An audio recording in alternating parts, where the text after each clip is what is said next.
watching Morning at NTV. 28 minutes past the hour of 8 o'clock, and we continue with Morning at NTV this Tuesday morning. But I trust that wherever it is you are right now, you are warm. Priscilla, Regina, and Aloga here to continue on with the discussions for the day that do affect you in every possible way. But before we get into our tech note for this morning, we want to engage with you on a poll question, and on our social medias on Twitter, we're asking you, how can we separate national from partisan issues in Ugandan politics? How can we separate national from partisan politics, and where do we draw the difference? Where do we draw the line? And we have some responses from you so far. We want to look at Karuhanga, who says good and far better governance than current, and institutions born out of the same, without which hashtag Karamoja or anywhere else in hashtag Uganda can become lawless, ungovernable, in fact unruly, and even okay, that's a very interesting one. We take another one from Nathan, who says strengthening institutions and empowering them to work independently without the thing of employee. Without this thing of employee, that one, he's our Kada. All right, that's a long way from what we presently have in the country. Okay, we do have Zambogo, who says we just need federal system is the only solution to most of Uganda's problems.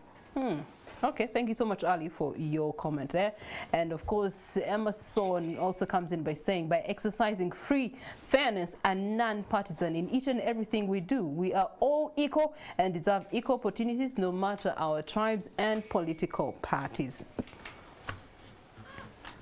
And lastly, for now, we also get to look at another second-class citizens, recommendation. Ugandans must eschew tribal/ethnical sentiments and call out, better still, shut opinion leaders who promote tribe/ethnic diversity or decisiveness. Yes, decisiveness. Okay, that's tricky, because right now the upcurrent issue is the fact that so many members of parliament, opinion leaders, political leaders, have recommended the son of the fallen Speaker of Parliament, Jacob Oulanyah, to take on the Omoro County seat as member of parliament. So, is that partisan or national politics? Anyway, that's for you to match on. Keep on responding. Hashtag Morning at NTV on Twitter, and we'll definitely be taking more responses at the end of this morning's program. But taking a note of today's affairs, where it's concerned, we do have what is called as the National Road Network. And in one way or another, we seem to see a lot of improvement, especially in the aftermath of the 2021 general elections. So we have seen serious works that have been happening on roads across the country, but more so within the city. Now we want to take a sneak peek into the new road projects that are currently happening, focusing on the central business area code of Greater Kampala metropolitan area. And here to have this conversation with me is Engineer Charles Kizito, who's head of corporate strategy in the Uganda National Roads Authority. Good morning to you, Mr. Kizito. Good morning. How are you? I'm okay. Good morning, our viewers. Okay. All right. Now, before we get into it, there's always been this whole misunderstanding between KCCA roads and national roads. Could you please give us a distinct line between what is the KCCA road and what is the national road? Thank you. National roads are mainly roads that are connecting the country, the different parts of the country, interconnectivity from one region to another. They are of economic importance, they are of strategic importance. Part of that being that they have to connect the different cities and towns, or people from one city to another. Now, when you get into the city itself, you zoom in, and then you find the city authorities and local government managing the networks within the city.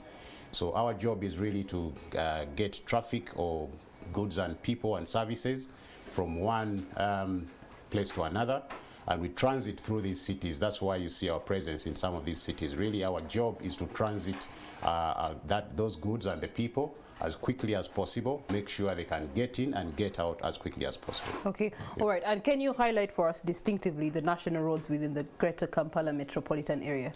What you see within the artery, like Kampala Ginger, where it starts from in Nakawa, is a national road. Okay. So that has been categorized and gazetted by the Minister of Works as a national road.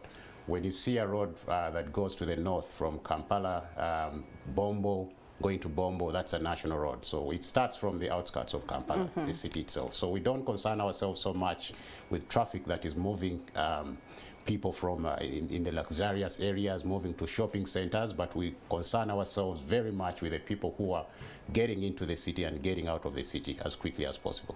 Okay, well, speaking of concerning yourselves with traffic, getting in and out of the city quickly, I do see the Kampala flyover finally becoming visible and something hopefully we can utilize and enjoy as Kampalans by the end of 2022. Let's talk about the current projects under UNRA that are actually having the interconnectivity within city, towns and country. Yes, within the city, we have, rightly as mentioned, we have a Kampala flyover project, but that flyover is also intended to connect two national roads, or to get traffic from Jinja Road to Masaka Road, which goes to the southern part of the country. So we should be able to connect the two. That road is supposed to connect to Chibuye at some stage. We'll talk about that. And then it goes to Busega and so on. Okay. Then we have a road that comes from Kira to Matuga to Kasangati to Matuga. That's also within the precincts of what we would expect to be the city, but it's a major outer belt that we intend to get traffic around the city. We have Najana Kumbi Busabala. That's another project that is within, again, the boundaries. We have a road that goes to the north. That is Kampala to Bombo, all the way up to the north. So you'll find that a section or a part of that road starts from within the Greater Kampala metropolitan area. Okay. All right. We are also wondering, I've been able to use Entebbe Road quite recently a number of times, and we see a refurbishing of the road, the old road, away from the express highway. And yet we understand that at the end of the day, you are meant to actually widen that road in the near future according to UNRA plans. The ongoing works of the Kampala-Entebbe Road intended to improve that road so that the condition doesn't impede the movement of the traffic from Kampala to the airport. Suffice to note that when you have a tolled road, you must have an alternative road for those who prefer to use the ordinary road, not going into the premium service the other side. So it's our responsibility to make sure that it's still motorable, and now that we have an alternative, we use the opportunity to have a maintenance intervention on that road so that whoever uses it comfortably. It doesn't have to go through potholes. Okay, so if there's maintenance being done on the road, then we shouldn't be expecting any expansion works coming through soon. For now, what we're dealing with is actually a rehabilitation. So we're just improving, we're just rehabilitating what had been dilapidated. Improvement of the shoulders. I think that's what is being seen as being an expansion, but that's not part of the project or part of the program. All right. Still, in regards to Entebbe, we have had one of our reporters last week actually bring to light the fact that the barricades are being removed from, some of these connectivities into the Entebbe Express Highway, especially in the middle lanes. And so there's fear of security, one for the pedestrian, and also for other road users, motorists, border men that are very reckless these days. That's the section from Pala, I think. Yes, going from Pala connecting into the airport, and also coming from Pala connecting into the express. Yeah, we have to remember that that road was actually a single carriageway at one time. It was congested. We had a market that almost ate away half the lanes, and it was impossible to actually go through. So it was dualed and made, we thought that that's going to make it safer, both for the people who are adjacent or walking along the road, and those who are driving along the road. Unfortunately, as it turns out, so which means that that central reservation was intended to be more of a separation, and with decoration and making sure that it separates the traffic, and it gives the people to know the opportunity to know that you have to cross at the right place. Unfortunately, as the road was dualed, one, the safety issues have come up. We've noticed an increased number of accidents. So Entebbe is one place where everybody who is either going there is in a hurry, yes. or is coming out of there has changed. In a hurry. Again, it's a highway. Because it's a highway, you have beaches there, you have an international airport. So the traffic speeds and management of traffic of speed is a very big concern. So, and it has turned out that it's not very easy to maintain, that part of the reservation. So, in order to improve both the safety and beautification, we've decided that we have to remove that to replace it with something that is more sustainable. Okay. As you know, we have the #1 citizen uses that road very frequently, so we don't want him waking up in the morning and finding accidents along the road every morning. So we have to change that and make sure that we have a more safer separation of the two. All right, so I want us to deal with the Entebbe area code for all of it. There's also the express, and one of the issues that has continuously been coming up through the express is the security. As far as lighting is concerned, we have issues with signage. I think the users have over time asked for more signage to be able to then interpret where their next decision of road is going to be. But the signage is found at the turn or the diversion itself. But if you would have offered it about 200 kilometers, 500 kilometers prior to, so that a new road user can make the decision in advance, lest again you have accidents on the road. So those are some of the cropping issues on the Entebbe Express Highway currently. What's the solution? Yeah, well, 500, maybe I think we mean 500 meters. 500 kilometers will get you to cover. Get you to cover. Meters, yeah. Meters.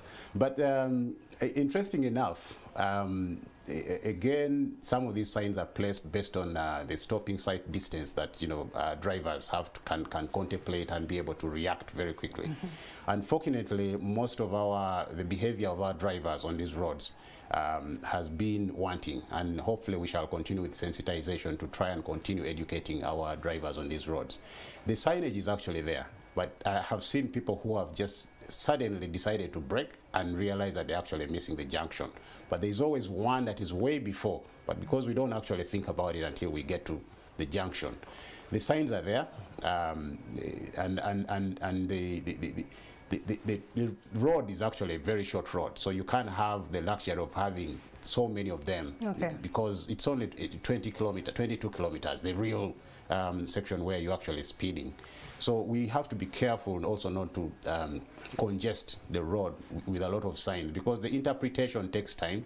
And if someone is driving at the design speed of that road, just about 100 kilometers an hour, I know I've seen people who are actually moving very fast, 160. They actually go there to test the speed of their realize cars, that they have to branch off somewhere. It's such a short distance for someone to drive at such horrific speeds. But yeah, we continue to improve the safety of the roads.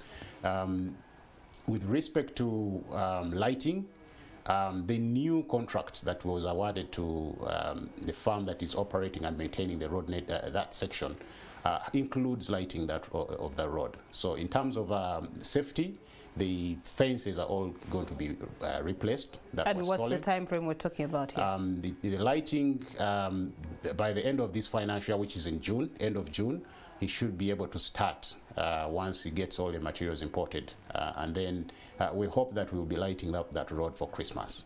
Okay, the last time we needed materials to be imported, it then came down to, because of the war between Russia and Ukraine, we can't have them here in time. Anyway, there's also another issue. I know that UNRA gives discount cards for people that use the toll, and those cards are very hard to access. People don't know where to get them or how to access them. They don't even know who to call to actually get access to them. Those who have managed, perhaps they've asked them for Kintu Kidogo. Last I checked, these were free of charge. So can you give us more light in that direction? The Upesi card is free of charge. It's you have to get that card before you get onto the booth. If you look at all the toll plazas, you have there's a toll plaza right before you get into the booth. So in that toll plaza is a very dedicated team that is actually issuing these cards to drivers, and it's free. So you just need to go and get it once, and because you have to give details about yourself, Right. You're given that card. That's why we don't want you to go at the booth without. So I can't just go to the booth and exchange payment for, okay. You know, you can't transact from there. So we'd like you to go and sort out yourself, get your identification, give your phone number, and so get the that side card. plaza is functioning right now? It's functioning, yes. All right. It's been functioning from day one. 8th of January, all those booths were functioning. Okay. Yeah. All right. Okay. Thank you so much for those updates. So please do go to the plaza, get yourself that discount card. It saves you a lot of money, but it causes you to enjoy the Entebbe-Kampala Express Highway. Away from that, what are the current projects that you are actually embarking on within the central area, metropolitan Kampala? Within the metropolitan Kampala, we have projects that are planned. I know that there's always a question about Kampala Ginger, and I'll start with that. Kampala Ginger Expressway has been a project that was formulated quite a number, about over 5 years ago. It's a very big project. It's very costly, and it's we know that this is really the heartbeat of the nation. We know that this is the artery that, you know, feeds the heart. So we have spent a lot of time trying to figure out how to get this road moving. You know, we could have done a quick job and, you know, get over and done with it, but this is something that we're planning to last the generation that comes to use it. At the moment where we are is we have initiated the procurement process. We have had an opportunity to do what we call competitive dialogue with those who have expressed interest in undertaking the project. The project is a public and private partnership, so it has its unique way of doing things. It's not the usual procurement and just get the best bidder. So we are at that stage where we have had this opportunity to dialogue with potential investors, because they're investing their money, and therefore we really have to go slow on how we, before we come up with what we call a financial clause to implement a project that is going to serve Ugandans for the next generation. All right. Now, the other projects that are coming up, we are also initiated talks. I mentioned earlier that Kampala flyover stops at the Queensway, and then we will talk about the Busega and PG, which is already ongoing, starting from Busega. So there's a link there that we would like to upgrade to make sure that somebody can actually drive from the eastern part of the country into the city and out of the city as quickly as possible. Without engaging into the CBD. Absolutely. So that's why you see that flyover goes above, so we don't really disturb the business that goes on down here. Okay. KCCA business is quite... Speaking of disturbing the business going on down here, it's a rainy season. It has started to rain. We have already been having the issues of drainage, poor drainage within that area code where the Kampala flyover is currently being put up. Now, what are the solutions that UNRA is offering in a rainy season as this, given the diversion of traffic already that is too heavy for that place now? The contractor that was awarded the contract to undertake that flyover is a very competent contractor. Unfortunately, there were a bit of challenges in the beginning with respect to acquisition of land, and mainly also the relocation of utilities. You know, Kampala is congested on top and also congested down there. Everywhere you touch, there's either water pipe or electricity or telecom. There's a lot of things happening down there that we don't get to see. So by the time you move all these the services so that you can get work done, you really have to spend a lot of time, and that's what delayed. Okay. But I know that they are very efficient and they are very on course.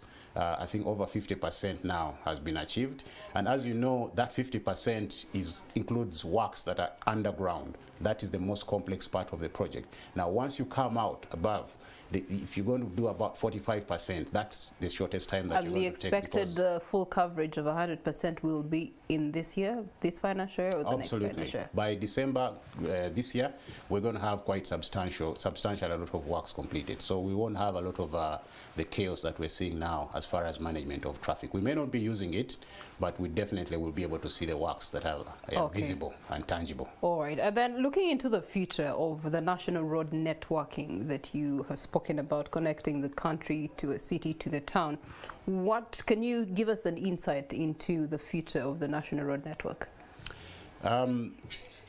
The future, as far as Kampala and the surrounding area is concerned, first of all, Ministry of Finance has been in negotiations with the different development partners to finance a good number of projects, and I think they're coming to closure as far as about 800 kilometers is concerned. Okay. So 800 kilometers might commence, or is likely to commence in the next financial year. And that's quite something that we need to be keep an eye on. It entails a lot of projects, tourism roads in Kisoro, oil roads in the Albertine region. In the northern part, we have tourism roads as well that are included as part of that. We have refugee roads. And then we have a number of roads in the eastern part of the country. But with respect to Kampala, apart from the ongoing projects, that Kampala Northern Bypass that has been giving us a headache for quite some time, that road was commissioned. But then we have the older part, which was commissioned in 2009, October. That road is due now for, if you think about it, it's actually been a long time since we've been using it, and it's been a busy road, and it's had a bit of a hammering as far as the construction traffic is concerned. So it's going to be rehabilitated soon, Okay. and hopefully we'll have traffic lighting as well. All right. We have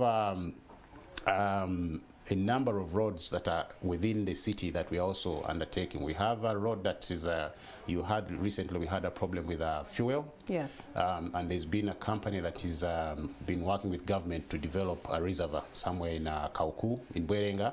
So there's a road that we're trying to construct there to connect it to the enhance network. that So they trade. should be able to connect it to expressway. Okay. And then we All have right. a road that goes to what we call Garuga. All But right. it is Kitara, comes from Entebbe Road to Gerenge. So that one is also being completed. And a number of projects. There's a road that comes from Kasanje, Nakauka, Yes, I was actually going to Kasanje. ask about that one, because It's there's been a about lot 70 of kilometers that grading, rotates around that grading, place. but yes, That the road construction is ones. also part of those that has been Okay. finalized for implementation. All right. And it connects back to Mpiji Yes. and Buaya, Nakauka, and then comes back to Natete, and then crosses on to Mpiji. All right. Thank you, Mr. Charles Kizito, who's the head for corporate strategies in UNRA. And we've heard from him about the strategies that they are implementing and how exactly they're interconnecting the country to the city and into the town that you live in. Now, speaking of the towns that you live in, we do have road